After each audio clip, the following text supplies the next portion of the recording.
The weather is really cozy. It has been raining for a few days and the wind has turned cold.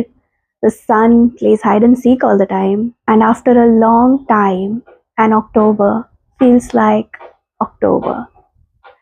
Welcome to this video.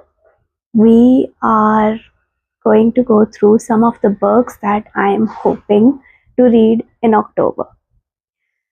So I live in India and we don't specifically have fall season over here.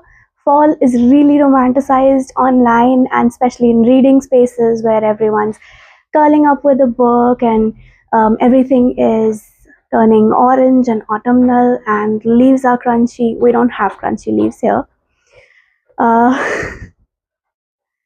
And I have never really been able to relate, but right now the monsoon we thought had left has made one last appearance. It is comforting, cozy, and I can live without the fan after a long time.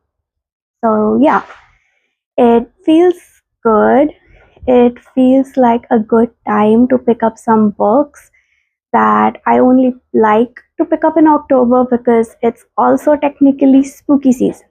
We don't really celebrate Halloween here either, but a lot of the books that I've picked up are spooky ones. So I thought I'll just go through my TBR. They're not all spooky books. There are a couple of wild cards in there, but let's just chat about the books that I'm hoping to read this month.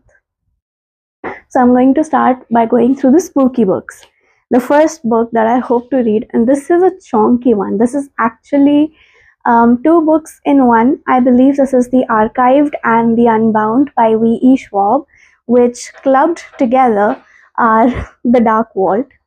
So this is about a place where the dead rest on shelves like books do, and every single body has a story to tell. And the librarians in this universe read the bodies and read the stories of those bodies and of the dead. And it is very spooky and a little concerning. And our main character, Mac, is a keeper who is tasked with stopping often violent histories from waking up and getting out. Because of her job, she lies to the people she loves and she knows fear for what it is, a useful tool for staying alive. I mean, I was invested from the first line where it said, "Imagine a place where the dead rest on shelves like books." I've had this book for a bit now and I have been waiting for the perfect time to get into it, and what better time than an October that feels just a little spooky. The second book that I have here is Wishes by V.E. Schwab, which is sort of like a rivalry between two best friends gone wrong. And it's a story of a bitter friendship. It's like supervillain versus supervillain. And it is about our past and how that affects us because these two guys are obsessed with each other and obsessed with whatever happened with them. So I am going to be honest.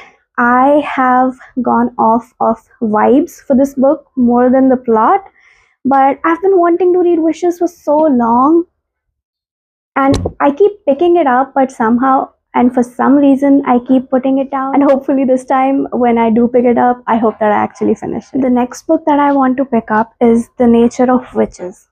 So it has witches, but it's not your typical witchy witchcraft book as far as I can tell. So The Nature of Witches is a book about a world where witches control the weather and they maintain everything. And this book is told in 4 seasons: autumn, winter, spring, and summer. And our main character and her relationship with her power, her relationship with everything else, and how their world is on the brink of environmental collapse.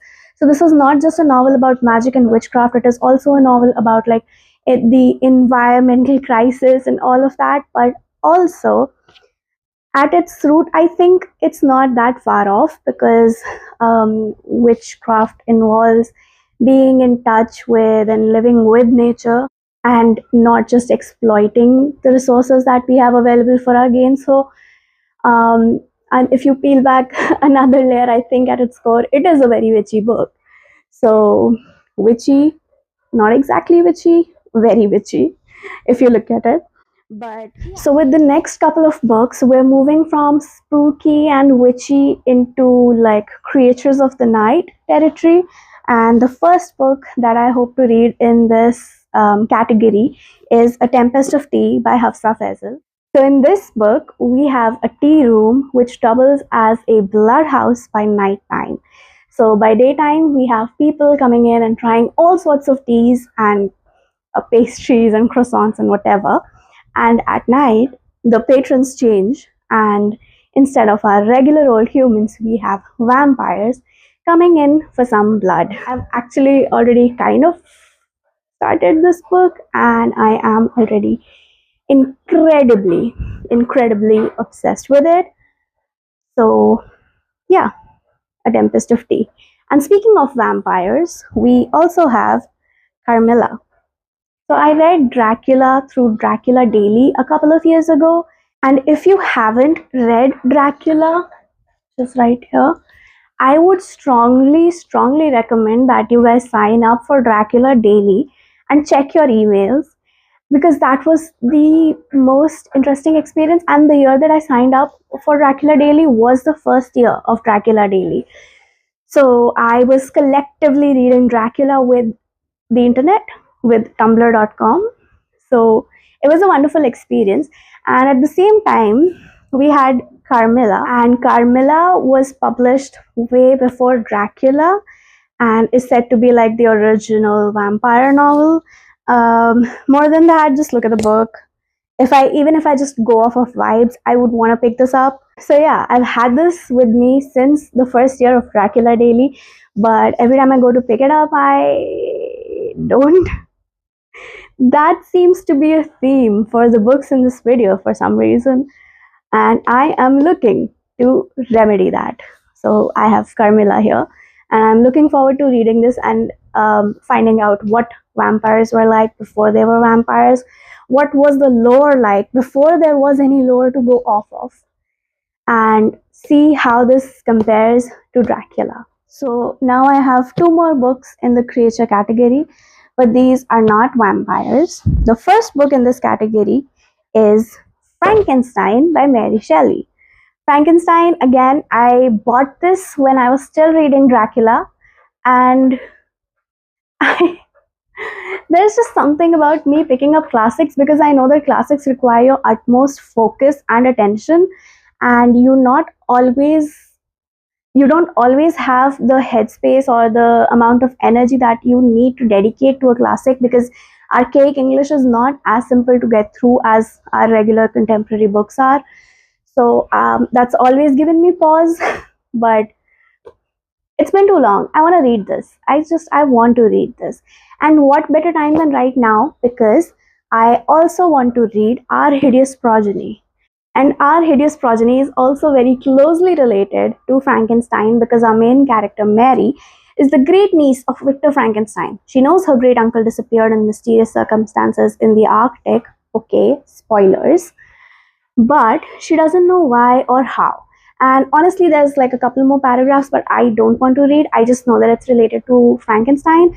So I'm really hoping that I can do Frankenstein and Our Hideous Progeny back to back, or like maybe within a couple of books of each other, and compare and contrast. It really scratches like a very specific itch in my brain.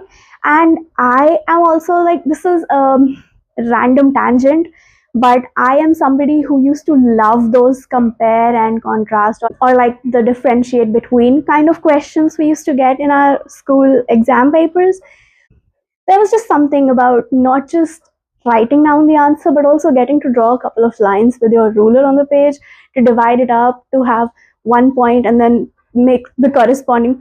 I don't know. I used to love those kind of questions. And that is why I like it when I find two related books, like I did when I was reading Greek mythology and I read Electra and the End Crowns all back to back. So I like those kinds of experiences, and I'm really excited to have one of those experiences once again. And finally, I have my wildcard books that I hope to read in October. Okay, so first of all, October for a lot of people means fall, for a lot of people means Halloween. But here in India, we have Diwali, we have Dashera, which are festivals that I celebrate in these months. So, um, Dashera has already passed, but we do have Diwali. And for me, Diwali doesn't really involve crackers, hasn't involved crackers in over a decade and a half, but it does mean decorating the house, sweets, meeting people, your friends, your families, your extended families, your neighbors, and dressing up in Indian ethnic wear. So I really want to read Lallan Sweets around Diwali. So this is like a typical Bollywood rom-com vibe that centers around this sweet shop called Lallan Sweets. And it's not specifically a Diwali book, at least I don't think, as far as I can tell. But it is a slice of home, it is a slice of comfort, and why not? Why shouldn't I match my reads to the actual festivals that I'm celebrating and to the actual life that I'm living? And that to a comfort read. So, yeah, with everything that has been going on in my life, I just decided that I'm going to do this. Like, don't get me wrong, I love a good spooky book, I love a good black lipstick fall outfit, but I also love this. So I want to read Lallan Sweets. So that is like one out of the ordinary book. And the second book, so this is technically not that much of a wild card, but I have The Devil in the Dark Water here. So this book is set on a ship on the sea where we have a bunch of, I think, prisoners being transported. So not exactly prisoners, but we have a one guy who's been accused of murder being transported aboard this ship, and there are some other passengers. For example, a noble woman with a secret and her husband, the governor general of Batavia.